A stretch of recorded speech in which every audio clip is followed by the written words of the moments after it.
Hello friends, मैं हूं अजीज शेख। आप देख रहे हैं मूवी स्टॉक चैनल, जिस पर आज मैं बात करने वाला हूं 2022 की एकेडमी अवार्ड की लिस्ट की, जिनमें से किन किन फिल्मों को किस कैटेगरी में ऑस्कर अवार्ड मिले हैं। और हाँ, विल स्मिथ की चली हुई क्रिस रॉक के साथ कंट्रोवर्सी के बारे में भी, जिन चीजों से मैं काफी बचना पसंद करता हूँ। लेकिन अब ये चीज स्क्रिप्टेड नहीं बल्कि अनस्क्रिप्टेड थी, यानी कि रियल, तो फिर उस पर बात करना तो बनता ही है, जिस पर मैं बस अपना छोटा सा ओपिनियन देकर इस वीडियो को एंड में खत्म ही करूंगा। तो फिर चलिए अब आपके टाइम को बिल्कुल भी ना वेस्ट करते हुए आते हैं उन सारी की सारी लिस्ट पर, जिससे पहले बनेगी मेरी एक छोटी सी रिक्वेस्ट, जो की है चैनल को सब्सक्राइब, वीडियो को लाइक और शेयर करने की।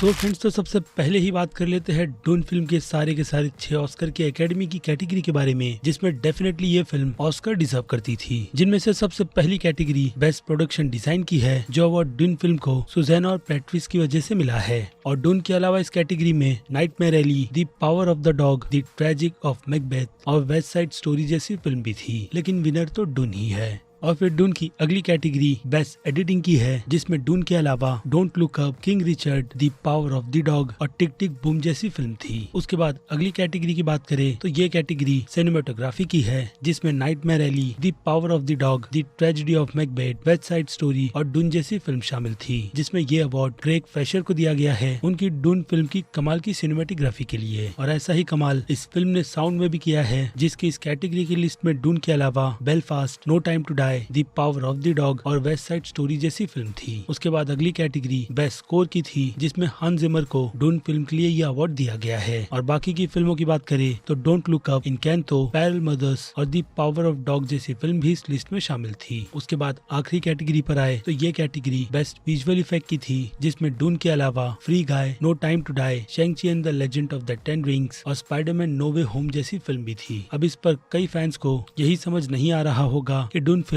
इस कैटेगरी में ऐसे अवार्ड कैसे जीत गई। लेकिन अगर ऑनेस्टली कहूँ तो ये कैटेगरी सिर्फ और सिर्फ डून की ही थी, ना कि किसी और फिल्म की। उसके बाद बात कर लेते हैं बेस्ट लाइव शॉट फिल्म की लिस्ट की, जिस लिस्ट में शामिल Ala Kachuu, the dress, the long goodbye, on my mind और प्लीज होल्ड जैसी फिल्म थी, जिसमें से ये award the long goodbye को मिला है। उसके बाद शॉर्ट डॉक्यूमेंट्री की बात करें तो इस लिस्ट में Audible, lead me home, the queen of basketball, 3 songs for Benazir और व्हेन वी वेर बुलीज जैसी फिल्म शामिल थी, जिसमें इस कैटेगरी में award the queen of basketball को मिला है। जिससे हटकर अब शॉर्ट एनिमेशन की कैटेगरी की बात करते हैं, जिस लिस्ट में शामिल the windshield wiper, affair of the art, Bestia, box bottle और रॉबिन जैसी फिल्म शामिल थी, जिसमें से ये अवार्ड द विंडशील्ड वाइपर जैसी फिल्म को दिया गया है, I mean short animated film को। और फिर इससे हटकर ओरिजिनल सॉन्ग की कैटेगरी पर आते हैं, जिस लिस्ट में नाम किंग रिचर्ड की फिल्म से बी आई लाइफ सॉन्ग का है, और फिर 4 गुड डेज फिल्म से song show how you do का है, और इनकैंतो फिल्म से दोस ओरेगीतेस सॉन्ग को शामिल किया गया है, और नो टाइम टू डाई से इसी टाइटल सॉन्ग को सिलेक्ट किया गया है, और आखिरी नाम बेलफास्ट फिल्म से डाउन टू जॉय का है, जिसमें ये award No Time to Die के टाइटल सॉन्ग को दिया गया है। उसके बाद आ जाते हैं अगली कैटेगरी बेस्ट डॉक्यूमेंट्री फीचर पर, जिस लिस्ट में नाम असेंशन, एर्टिका, फे, समर ऑफ सोल और इंडिया से राइटिंग विद फायर का था, जिसमें इस कैटेगरी में अवार्ड समर ऑफ सोल को मिला है। उसके बाद आ जाए अगली कैटेगरी बेस्ट कॉस्ट्यूम डिजाइन की, तो इस लिस्ट में ये अवार्ड क्रूएला फिल्म को जेन बोएन ने दिलाया है। जिनके अलावा इस लिस्ट में दूसरी फिल्मों की बात करें तो वो नाम कायरेनो, डून, नाइटमेयर एली और वेस्ट साइड स्टोरी जैसी फिल्म का था, बट अवार्ड तो क्रूएला को दिया गया है, जिसके लिए आपको डेफिनेटली एक बार फिल्म देखनी चाहिए। उसके बाद बात करें अगली कैटेगरी बेस्ट एनिमेटेड फीचर की, तो इस कैटेगरी में अवार्ड डिज्नी की फिल्म इनकैंतो को दिया गया है, वो भी उसके खूबसूरत एनिमेशन के चलते, जिस लिस्ट में डिज्नी की एक और फिल्म रेया एंड द लास्ट ड्रैगन भी थी। और इसके अलावा फे, डिज्नी की एक और लुका और द मिचेल वर्सेस मशीन जैसी फिल्म भी शामिल थी। जिससे हटकर अब आते हैं इंटरनेशनल फीचर फिल्म पर, तो इस कैटेगरी में ये award Japanese film drive My car को मिला है। जिसके अलावा इस लिस्ट में बाकी दूसरी फिल्म जो शामिल थी उनके नाम दी हैंड ऑफ गॉड, फे, लुनाना अयाक इन द क्लासरूम और the worst person in the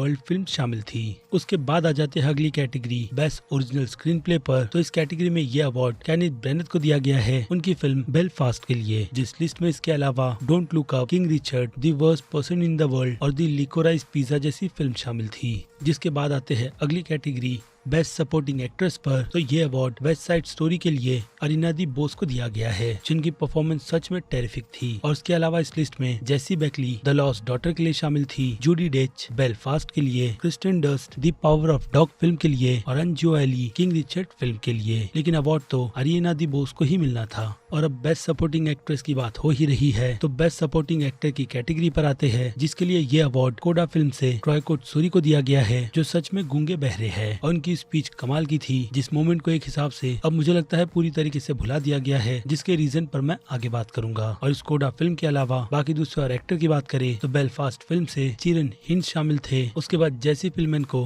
power of dog के लिए शामिल किया गया था, जेके सिमंस बीइंग द रिचर्डोस और कोडी स्मिथ मैकपी को again the Power of Dog film के लिए। लेकिन अवार्ड कोडा फिल्म ले गई, जो इस कैटेगरी के अलावा और 2 कैटेगरी की विनर है, जिनमें से दूसरी category best adapted screen play की है, जो इस फिल्म के लिए शेन हेदर को दिया गया है। और बाकी फिल्मों की लिस्ट की बात करें तो इस लिस्ट में नाम Drive My Car, Dune, the Lost Daughter और दी पावर ऑफ डॉग जैसी फिल्म का शामिल था। और इस फिल्म की आखिरी कैटेगरी की बात करें तो यह कैटेगरी बेस्ट पिक्चर की थी, जिसमें कोडा फिल्म के अलावा Belfast, Don't look Up, Drive My Car, Dune, King Richard, Licorice Pizza, Nightmare Alley, the Power of the Dog और वेस्ट साइड स्टोरी जैसी फिल्म शामिल थी। जिससे हटकर अब आ जाए बेस्ट डायरेक्टर की कैटेगरी पर तो इस कैटेगरी में ये award the Power of Dog film की डायरेक्टर जेन चैंपियन को दिया गया है, जिनके अलावा इस लिस्ट में Paul Wes Anderson, Nicola Rice, pizza film जैसे के लिए शामिल थे, केनेथ ब्रेना बेलफास्ट फिल्म के लिए और स्टीवन स्पीलबर्ग को वेस्ट साइड स्टोरी के लिए इस कैटेगरी में शामिल किया गया था। और आखिरी नाम Japanese film drive My car का है, जिसके डायरेक्टर रुयुशुके हमागुची को भी शामिल किया गया था। उसके बाद आ जाते हैं द आई ऑफ टॉमी फे फिल्म पर, जिसे इस साल के एकेडमी के अवार्ड में 2 कैटेगरी के ऑस्कर मिले हैं, जिसमें से पहली कैटेगरी मेकअप और हेयर स्टाइलिंग की थी, जिस लिस्ट में इस फिल्म के साथ Coming to America, Cruella, Dune और हाउस ऑफ गुची जैसी फिल्म शामिल थी। और इसके अलावा इस फिल्म को बेस्ट एक्ट्रेस की कैटेगरी में भी शामिल किया गया था, जिसके लिए ये अवार्ड जेसिका क्रिस्टियन को दिया गया है, जिस लिस्ट में इसके अलावा ओलिविया कोलमैन भी शामिल थी अपनी फिल्म द लॉस्ट डॉटर के लिए, पेनेलोपे क्रूज पैरेलल मदर्स के लिए शामिल की गई थी, निकोल किडमैन को बीइंग द रिचर्डोस के लिए शामिल किया गया था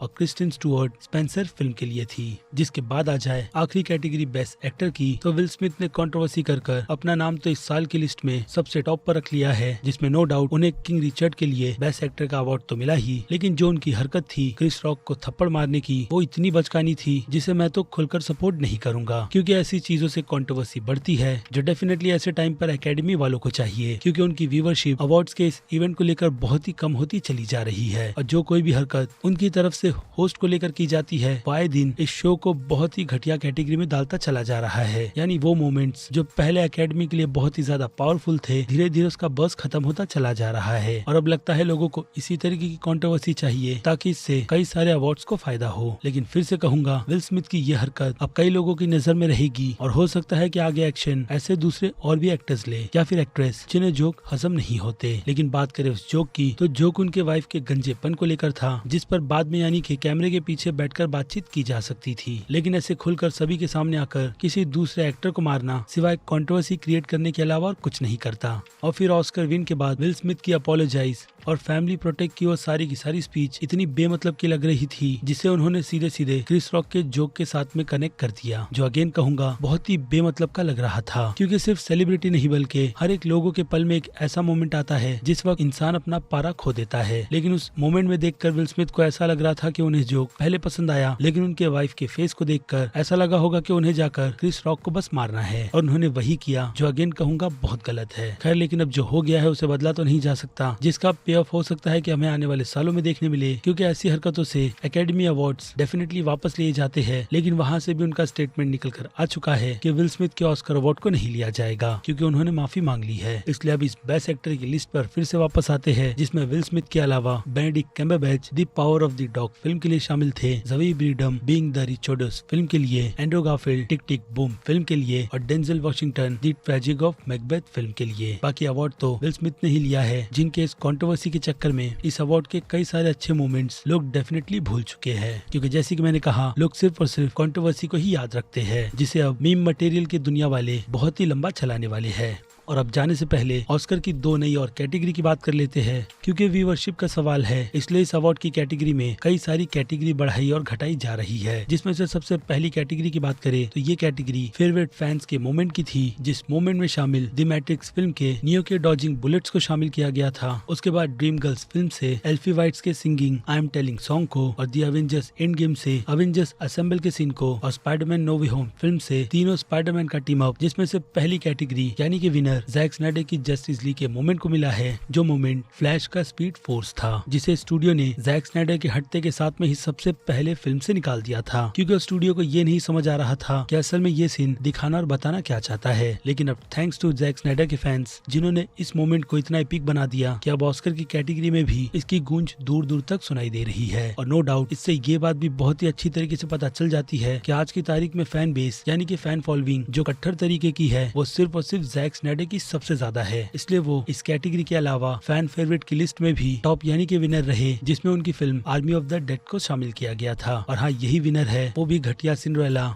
टिक टिक बूम, जॉनी डिप की मीना माता और स्पाइडरमैन नो वे होम जैसी फिल्म के अगेंस्ट, यानी कि मार्वल फैंस का जादू दोनों ही कैटेगरी में नहीं चल पाया। इसलिए जैक स्नाइडर ही क्लियर विनर है, जिसकी गूंज तो अब डेफिनेटली डिस्कवरी वाले भी सुन रहे होंगे। और आई होप कि वो लोग जल्दी रिजल्ट के तौर पर फैंस को वो दे दे जिसका वो लोग बहुत ही बेसब्री से वेट कर रहे हैं। वेल, तो ये थी लिस्ट 2022 की एकेडमी अवार्ड की पूरी फिल्मों की, जिस बारे में अब आपकी राय मुझे कमेंट में चाहिए, क्योंकि अब वक्त है वीडियो को यहीं पर खत्म करने का। मैं हूँ अजीज शेख, आप देख रहे थे मूवी स्टॉक चैनल, जिसे अगर आपने अभी तक सब्सक्राइब नहीं किया है तो सब्सक्राइब कर लीजिए और बगल में बने हुए बेल आइकन के साथ साथ नोटिफिकेशन को भी ऑल पर क्लिक कर दीजिएगा। बाकी अब मैं मिलता हूँ जल्दी आपसे दूसरी किसी वीडियो में किसी और फिल्म या फिर किसी और सीरीज के टॉपिक पर बात करते हुए। तब तक के लिए आप मेरे चैनल के बाकी दूसरे वीडियोस को भी एंजॉय कीजिए। Till then, bye.